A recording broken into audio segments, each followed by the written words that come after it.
bentuknya saja. Ini satu miniatur ini dihargai berapa?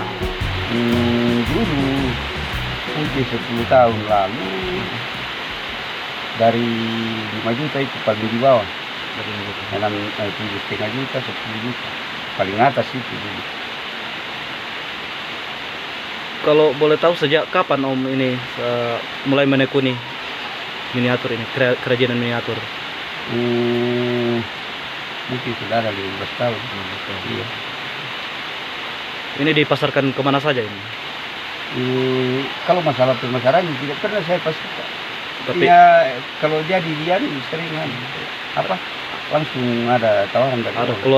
keluar daerah, keluar negeri juga Tidak ya? ada. Iya. Kalau masalah keluar negeri mungkin sudah ada karena sudah pernah saya angkat ini atas nama mama saya ini miniatur dan itu sudah keluar dari Cipuat itu dulu. Selain miniatur rumah Mamasa, apa saja yang menjadi kerajinan biasanya? Khusus saya bisa juga patung, ya, segala jenis kerajinan Khas Mamasa ya? khas mama saya bisa. Kecuali ini kalau menganyam saya pas tidak bisa saya.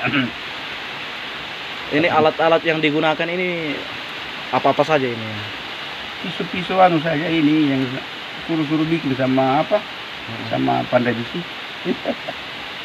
Jadi sifatnya masih tradisional Iya ya? masih tradisional saya pakai. Kalau sejauh ini ada perhatian dari pemerintah atau seperti apa?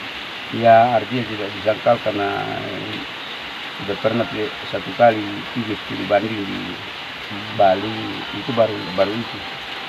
Selain itu tidak ada. Tidak ada modal untuk pengembangan usaha? Tidak ada. Ya sudah banyak sudah banyak proposal saya masukkan tapi tidak ada sampai sekarang. Tidak terrealisasi. Tidak ada. Harapannya mungkin Om untuk khusus kerajinan Mamasa ini? Ya sebetulnya kalau harapan masih banyak, cuma ini saya tidak memikirkan. Kalaupun ada bantuan dari ya saya harus bina anak-anak tuh supaya ada generasi selanjut. Itulah harapan saya. Kalau itu ada bantuan dari pemerintah, saya juga akan gunakan dan tidak sia-sia kalau ada. Mohon izin Om, atas nama siapa? Atas nama Yohanes B.